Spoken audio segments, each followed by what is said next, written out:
Hello everyone and welcome to the first elimination of Boys to Planet. As always, eliminations videos are a little different. I won't be recapping the episode and instead will be going over rankings only. I'll give my predictions on their future rankings and even debut positions, and yeah, it should be a straight to the point video. If I don't go over your favorite trainee, it may be either because I have similar thoughts as another contestant, or because they have been eliminated, etc. Anyways, here are the survivors of the first vote-based elimination round.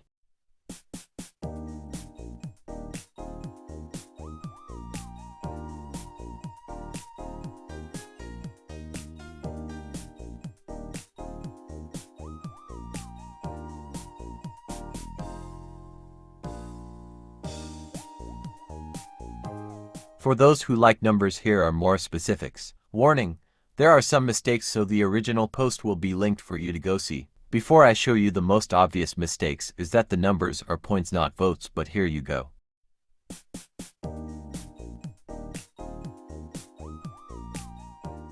And now let's get into the actual rankings. In descending order, first we have Sangwon.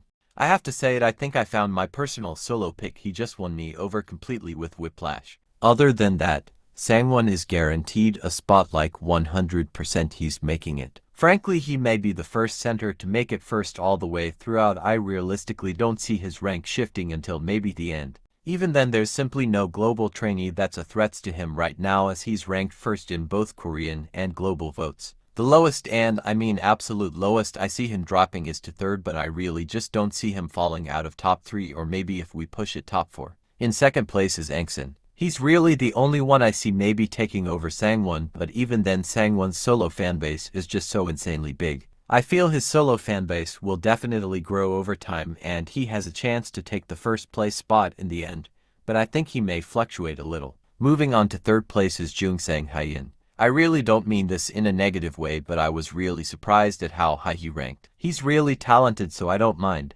However, I do think this is either a great thing for Sangyeon fans or potentially heartbreaking. His Korean rank is amazing, currently second if the ranks were based only on Korean votes. And while his global ranking is also decent, placing 9th, it does seem his Korean fanbase will have to carry. This can come with some negatives, and that is the chance that Sangyeon is a safe vote. For those who may not know, the way I define a safe vote is typically a trainee where most people would like to have in the group, however is not their bias or solo pick. This makes it so trainees will rank really high or at least consistently in the debut spots during the start of the show, however will drop as voting choices become smaller and smaller. I am not on the Korean side of the fandom, however globally it does not seem that Sangyeon has that prominent or active of a solo fanbase. However, truthfully right now this season seems to be more of an island to scenario where really only 1 or 2 of the trainees I could confidently say has a solid solo fanbase. Still, I definitely see Sangyeon rank fluctuate a bit and I don't see him debuting in the top 3. I think he'll rank in the top 6 and maybe even drop out the top 8 last minute. In the 4th spot is Junseo. I actually had trouble coming up with a definitive prediction for Junseo. At first I thought he may be a low ranker, potentially even drop out of the top 8 in the finale. But now that I really think about it, I feel he has a chance of being one of the more consistently ranked trainees. He has a very solid solo fanbase, his Korean and global rankings are very similar, so I feel he'll rank in the top 5 and maybe even break into the top 3. Still, I feel he'll probably drop in the upcoming weeks and then rise back up, but I guess we'll see. 5th place is Leo. I feel like Leo is definitely the trainee a lot of people are panicked about, and while I see where they're coming from, if you're a Leo fan, I wouldn't be too worried just yet. A lot of people are really worried about his Korean rankings, but truthfully it's not too bad. Not yet. I do want to compare Leo with Jae of last season, but Leo is in a much better spot than Jae was. Jae rarely ranked in the debut team based on Korean votes only, and while Leo is just scraping by with the 8th spot, it's still not terrible enough to be worried. Still, while Jae was overwhelmingly the top pick of the Western countries, I feel Leo is kinda in an awkward spot. Sangwon is just an insane contestant solo fandom-wise that he's occupying both global and Korean votes, and in Eastern countries I do feel Angson takes those global votes. He's also just so associated with Sangwon that a lot of his fans are typically Sangwon bias or Sangwon solo pick. There's definitely a chance he'll shoot up once voting pool shrinks, but I sadly also wouldn't be surprised if he does not make it and drops out of the top 8 in one of the eliminations. Out of everyone, I really do think he's the most wild card. he could debut top 3, top 8, or even not make it. I genuinely could not give a concrete prediction. 6th spot of Liu and one of the 2 more controversial top 8 this round. I must say this now, I don't see him dropping out of the top 8. I feel he has a sleeper fanbase, especially in Korea. His global ranking, 10th, isn't terrible at all, but his Korean rank, 4th, is so good that it pretty much negates his other ranking. And I know a lot of people are complaining how it's obvious who Mnet wants, but I think it's the reverse. They're giving edit and screen time to the trainees who ranked crazy high at the beginning. Liu, and by extension Masato, both have a very similar improvement storyline.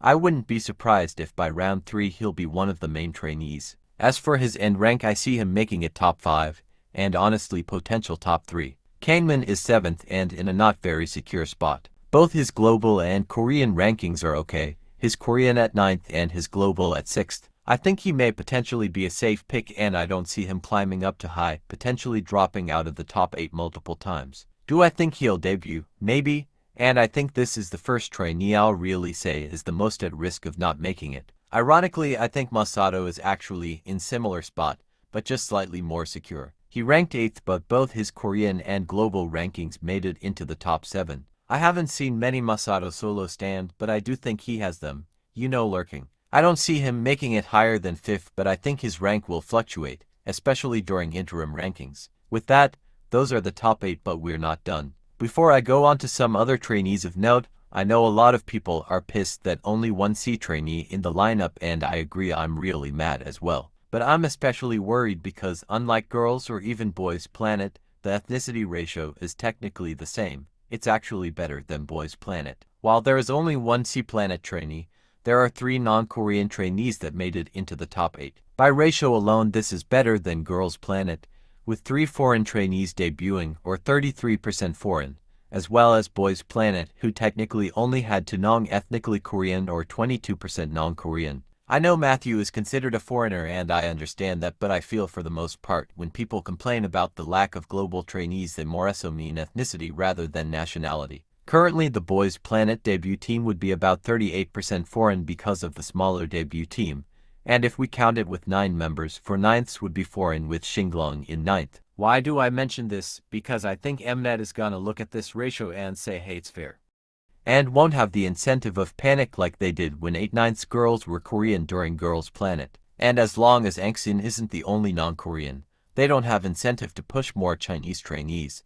They already hit their average foreign trainee quota. This can easily get into a deeper and longer conversation, but I hope you get the point. And speaking of foreign trainees, I do have a lot of hope for Xinglong. His global ranking is great, his Korean fanbase is growing, so I do think he's the most likely to take up a spot in the top 8 in the upcoming weeks. I sadly think Woojin is a lost case, and it hurts so bad. His Korean ranking is not good right now, at 18th, and he just made it into 8th for global. Frankly, I don't see him debuting, but I do think he has a chance to turn it around, especially this round if they choose to give him a Terry or Jaehyun high note singing moment. Hangyu's ranking is probably the most demotivating. Neither global nor Korean are truthfully enough for him to break into the top 8, but he's been getting decent screen time, so there is definitely hope. I think he could scrape into the top 8, but realistically I see him peaking maybe 9th. For now, those are who I think have the best chances at debuting. The global and Korean rankings are honestly pretty similar, especially when it comes to the trainees debuting. The only drastic difference is Hanbin, who ranks 7th in Korean votes and 42nd with global, but other than that the difference isn't enough for me to say there'll be a random surprise debutee. As much as everyone loves to claim that Boys Planet was always loved, I'm here to say that I remember when everyone was pissed Yooyeon, Jaejoong and Yooyeon were making top 9.